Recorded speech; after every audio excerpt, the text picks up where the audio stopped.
Capítulo 4.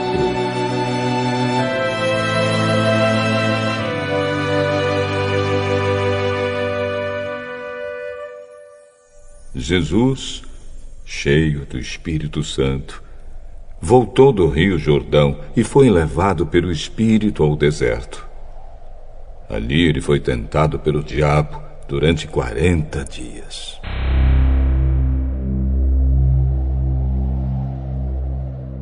Nesse tempo todo ele não comeu nada e depois sentiu fome. Então o diabo disse a ele: Se você é filho de Deus, mande que essa pedra vire pão. As Escrituras Sagradas afirmam que o ser humano não vive só de pão. Aí o diabo levou Jesus para o alto, mostrou-lhe num instante todos os reinos do mundo e disse: Eu lhe darei todo este poder e toda esta riqueza, pois tudo isto me foi dado, e posso dar a quem eu quiser. Isso tudo será seu, se você se ajoelhar diante de mim e me adorar. As Escrituras Sagradas afirmam: adore o Senhor, seu Deus, e sirva somente a Ele. Depois o diabo o levou a Jerusalém e o colocou na parte mais alta do templo e disse: Se você é filho de Deus, jogue-se daqui, pois as Escrituras Sagradas afirmam: Deus mandará que os seus anjos cuidem de você. Eles vão segurá-lo com as suas mãos, para que nem mesmo seus pés sejam feridos nas pedras. As Escrituras Sagradas afirmam: não ponha à prova o Senhor, seu Deus.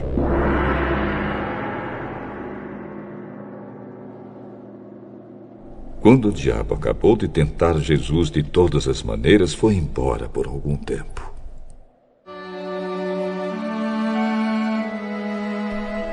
Jesus voltou para a região da Galiléia e o poder do Espírito Santo estava com ele. As notícias a respeito dele se espalhavam por toda aquela região. Ele ensinava nas sinagogas e era elogiado por todos.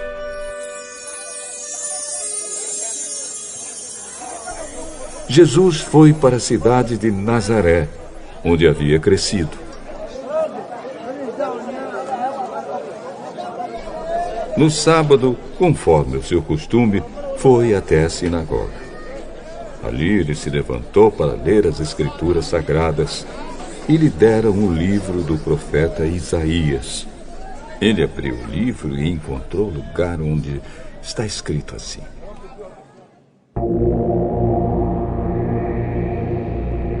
O Senhor me deu o seu Espírito.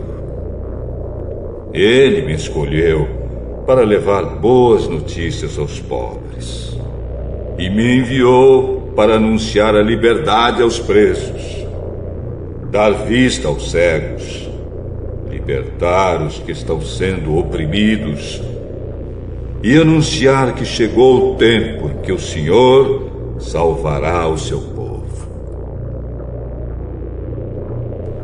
Jesus fechou o livro e o entregou para o ajudante da sinagoga. Depois, sentou-se. Todas as pessoas ali presentes olhavam para Jesus sem desviar os olhos. Então ele começou a falar: Hoje se cumpriu o trecho das Escrituras Sagradas que vocês acabam de ouvir.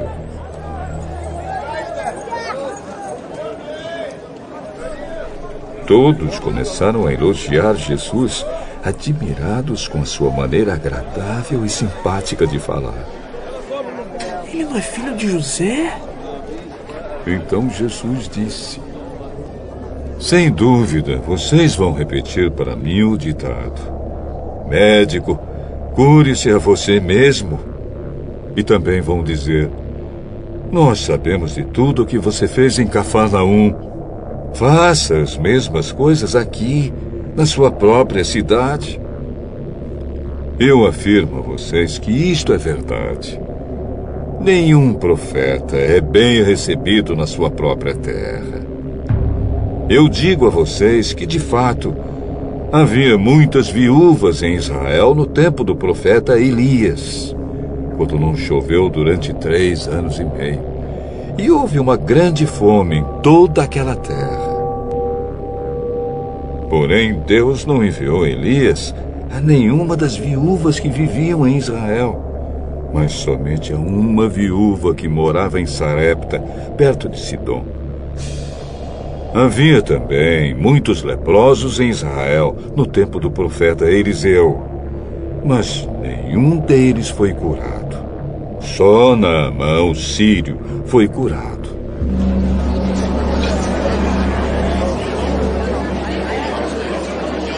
Quando ouviram isso, todos os que estavam na sinagoga ficaram com muita raiva. Então se levantaram, arrastaram Jesus para fora da cidade e o levaram até o alto do monte onde a cidade estava construída, para o jogar dali abaixo. Mas ele passou pelo meio da multidão e foi embora.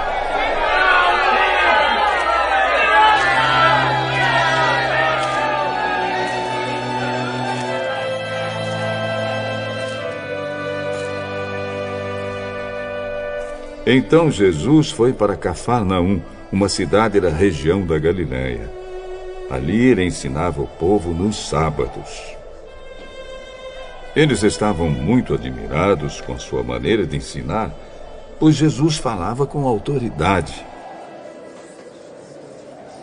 Havia um homem na sinagoga que estava dominado por um demônio. O homem gritou: Ei, Jesus de Nazaré, o que você quer de nós? Você veio para nos destruir? Sei muito bem quem você é. É o santo que Deus enviou. Cale a boca e saia deste homem. Em frente de todos, o demônio atirou o homem no chão e saiu dele sem lhe causar nenhum ferimento. Todos ficaram espantados e diziam uns para os outros: Mas que tipo de palavras são essas?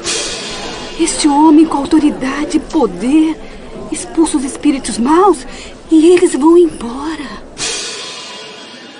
E as notícias a respeito de Jesus se espalharam por toda aquela região.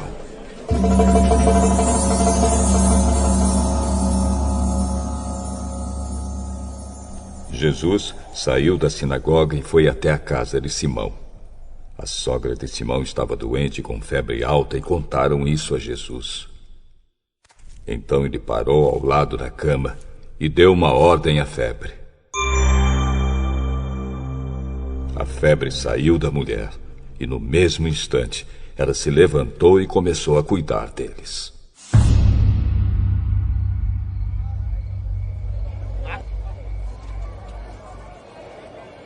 Depois de anoitecer, todos os que tinham amigos enfermos com várias doenças os levaram a Jesus. Ele pôs as suas mãos sobre cada um deles e os curou. Os demônios saíram de muitas pessoas. Você é o Filho de Deus! Eles sabiam que Jesus era o Messias, e por isso ele os repreendia e não deixava que falassem. Quando amanheceu, Jesus saiu da cidade e foi para um lugar deserto. Mas a multidão começou a procurá-lo, e quando o encontraram, eles não queriam deixá-lo ir embora. Porém, Jesus disse: Eu preciso anunciar também em outras cidades a boa notícia do reino de Deus. Foi para fazer isso que Deus me enviou. E ele anunciava a mensagem nas sinagogas de todo o país.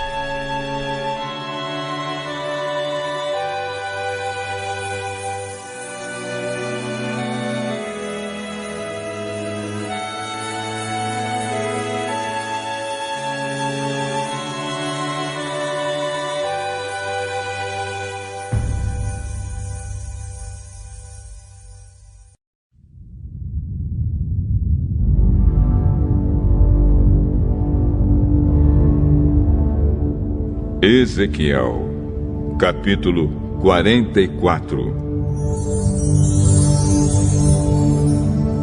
O homem me levou até o portão de fora, no lado leste da área do templo. O portão estava fechado. Então o Senhor me disse: este portão ficará fechado, nunca será aberto. Ninguém poderá usá-lo, porque eu, o Senhor, o Deus de Israel, entrei por ele. Deve ficar sempre fechado, mas o rei poderá ir lá para comer uma refeição santa na minha presença. Ele entrará e sairá pelo salão interno desse portão.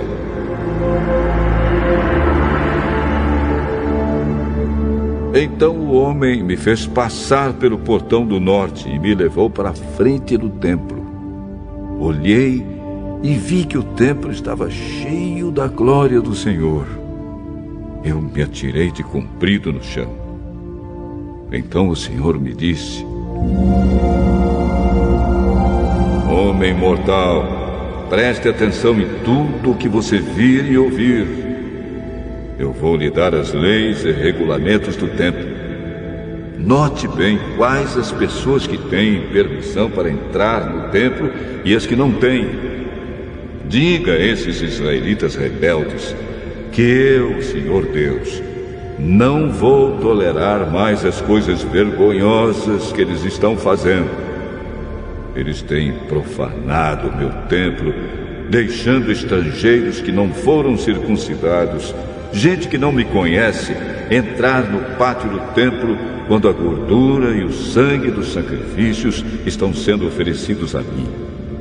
Assim, fazendo todas essas coisas vergonhosas, o meu povo tem quebrado a minha aliança. Eles deixaram que estrangeiros realizassem no meu templo as cerimônias sagradas, em vez de eles mesmos fazerem isso. Eu, o Senhor Deus, afirmo que nenhum estrangeiro que não foi circuncidado, que não me obedece, entrará no pátio do meu templo, nem mesmo o estrangeiro que esteja vivendo no meio do povo de Israel. Os levitas me abandonaram juntamente com o resto do povo de Israel e adoraram ídolos, e por isso estão sendo castigados. Eles podem me servir tomando conta dos portões e fazendo os serviços do templo.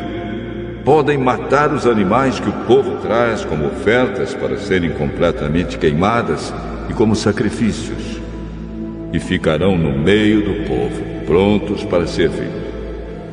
Eles se encarregaram do culto de ídolos para o povo de Israel, e assim fizeram os israelitas pecarem.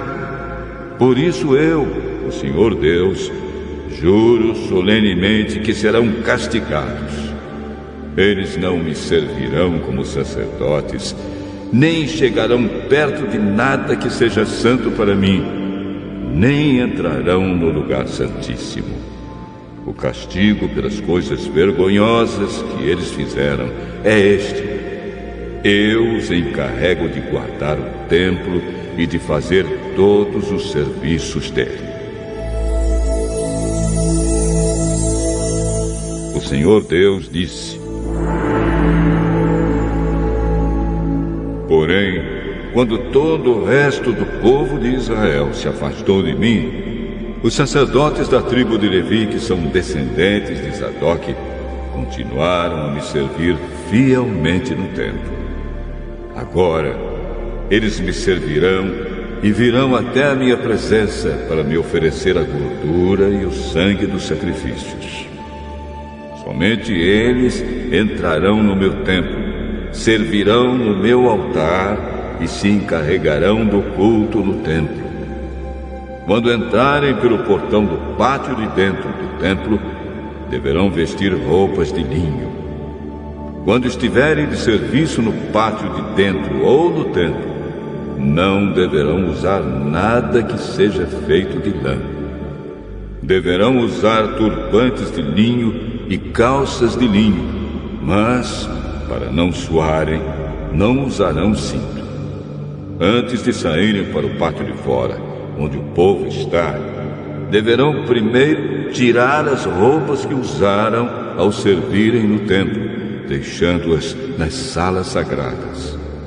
Eles deverão vestir outra roupa, a fim de evitar que a sua roupa sagrada prejudique o povo.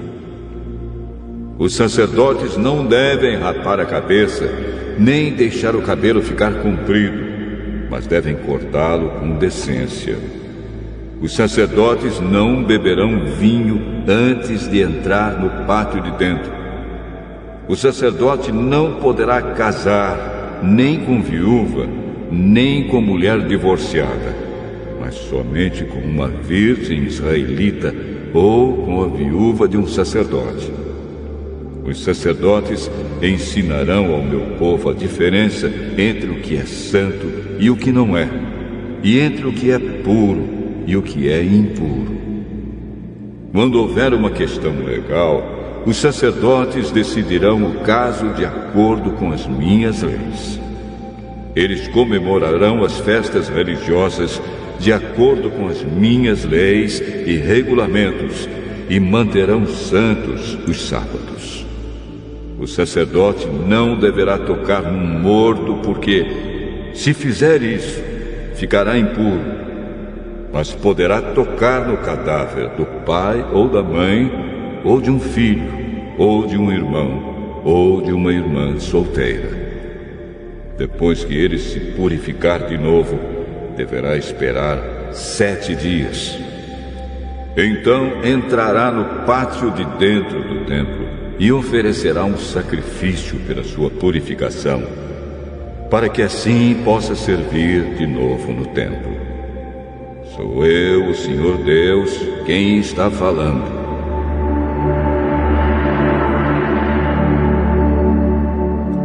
Os sacerdotes terão uma herança. Eu sou a sua herança. Eles não terão propriedades em Israel. Eu sou a sua propriedade. As ofertas de cereais e as ofertas feitas para tirar pecados ou culpas serão o alimento dos sacerdotes, e tudo que for separado para mim em Israel será deles. Os sacerdotes receberão o melhor de todas as primeiras colheitas e de tudo mais que for oferecido a mim. Toda vez que as pessoas assarem pão, darão aos sacerdotes o primeiro pão como oferta, e assim a minha bênção ficará sobre as suas casas. Os sacerdotes não deverão comer nenhum pássaro ou animal que tenha tido morte natural ou que tenha sido morto por outro animal.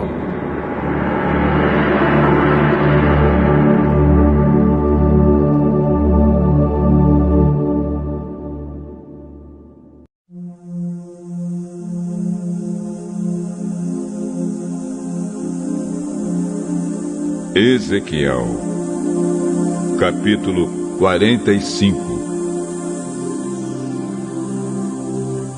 Quando a terra for dividida entre as tribos, uma parte deverá ser separada para Deus, o Senhor.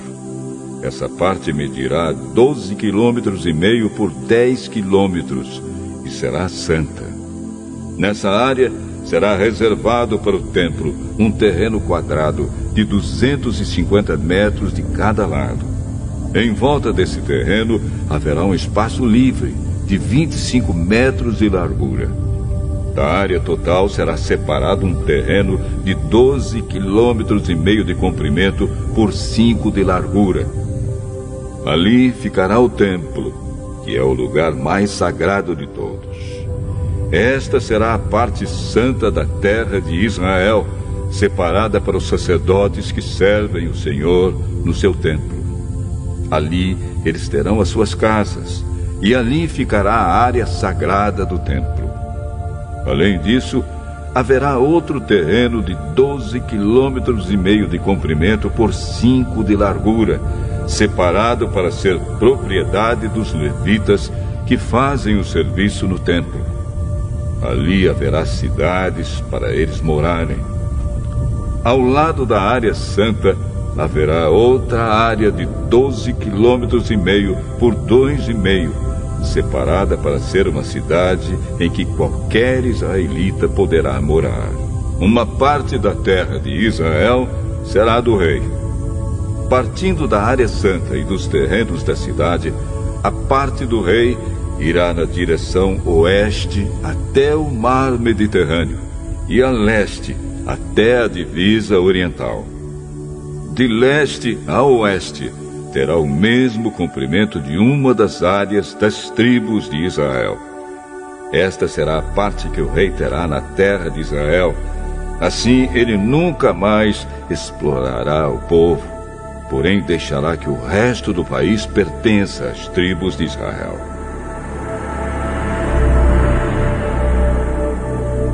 O Senhor Deus diz: autoridades de Israel, parem de pecar, deixem a violência, deixem de explorar o povo, façam o que é direito e justo. Nunca mais expulsem o meu povo da terra deles. Sou eu, o Senhor Deus, quem está dizendo isso. Todos devem usar medidas e pesos certos. O efa, para medir cereais, deverá ser igual ao bato, que mede líquidos. O padrão é o homer. Um homer será igual a 10 efas, ou 10 batos. O peso de um ciclo será igual ao de 20 gelas. Uma mina será igual a 60 ciclos. As suas ofertas deverão ser feitas nas seguintes bases. Do trigo que vocês escolherem, entreguem uma parte em 60. Da cevada, a mesma coisa. Do azeite, uma parte em 100 do que as suas árvores produzirem. Usem o bato como medida. 10 batos são iguais a um homer ou a um coro. Das ovelhas dos pastos de Israel, entreguem uma de cada 200. Vocês trarão as ofertas de cereais, os animais para serem completamente queimados e os animais para as ofertas de paz, a fim de que assim os pecados de vocês sejam perdoados. Eu, o Senhor Deus, ordeno isso. Todo o povo do país deverá levar essas ofertas ao rei de Israel. Em favor de toda a nação de Israel, o rei terá o dever de apresentar os animais que serão completamente queimados, as ofertas de cereais e as ofertas de vinho. Ele fará isso nas festas da lua nova, nos sábados e em todas as outras festas. O rei apresentará as ofertas para tirar pecados, as ofertas de cereais, as ofertas a serem completamente queimadas e as ofertas de paz, para que os pecados do povo de Israel sejam perdoados. O Senhor Deus disse: no primeiro dia do primeiro mês, vocês oferecerão como sacrifício um touro sem nenhum defeito e purificarão o templo. O sacerdote pegará uma parte do sangue do animal apresentado como oferta para tirar pecados e porá esse sangue nos batentes da porta do templo, nas 4 pontas do altar e nos batentes dos portões do pátio de dentro. No 7º dia do mês, ele fará a mesma coisa em favor de qualquer pessoa que tenha cometido algum pecado sem intenção ou por ignorância. Assim vocês conservarão santo o templo. No dia 14 do primeiro mês, vocês começarão a comemorar a festa da Páscoa. Durante 7 dias, todos comerão pão sem fermento. No primeiro dia da festa, o rei oferecerá um touro como sacrifício para tirar os seus pecados e os pecados do povo. Em cada um dos 7 dias da festa, ele oferecerá como sacrifício ao Senhor Deus 7 touros e 7 carneiros sem defeito, e os queimará completamente. E todos os dias também oferecerá como sacrifício um bode como oferta para tirar pecados. Para cada touro e cada carneiro que for oferecido em sacrifício, haverá uma oferta de 17,5 litros de cereais e 3 litros de azeite. Na festa das barracas, que começa no dia 15 do 7º mês, o rei oferecerá em cada um dos 7 dias o mesmo sacrifício para tirar pecados, as mesmas ofertas que serão completamente queimadas e as mesmas ofertas de cereais e de azeite.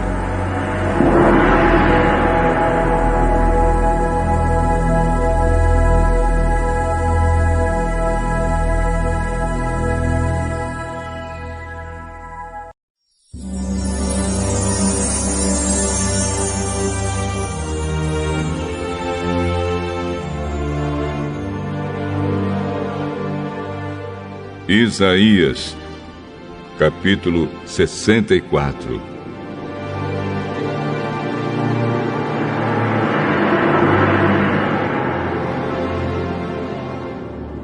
Como gostaríamos que tu rasgasses os céus e descesses, fazendo as montanhas tremerem diante de ti. Elas seriam como a água que ferve em cima de um fogo forte. Os teus inimigos reconheceriam a tua fama e tremeriam de medo diante de ti. Quando fizeste coisas maravilhosas que nós nem esperávamos, tu desceste do céu e as montanhas tremeram diante de ti. Nunca ninguém viu ou ouviu falar de outro Deus além de ti, de um Deus que faz coisas assim em favor dos que confiam nele. Tu aceitas os que fazem com prazer o que é direito, os que lembram de viver de acordo com a tua vontade. Tu estavas irado conosco, mas nós continuamos a pecar. Só seremos salvos se andarmos nos caminhos antigos. Todos nós nos tornamos impuros. Todas as nossas boas ações são como trapos sujos. Somos como folhas secas, e os nossos pecados, como uma ventania, nos carregam para longe. Não há mais ninguém que ore a ti, ninguém que procure a tua ajuda.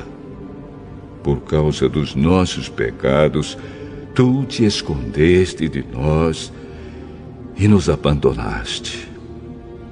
Mas tu, ó Senhor Deus, és o nosso Pai. Nós somos o barro, tu és o oleiro. Todos nós fomos feitos por ti.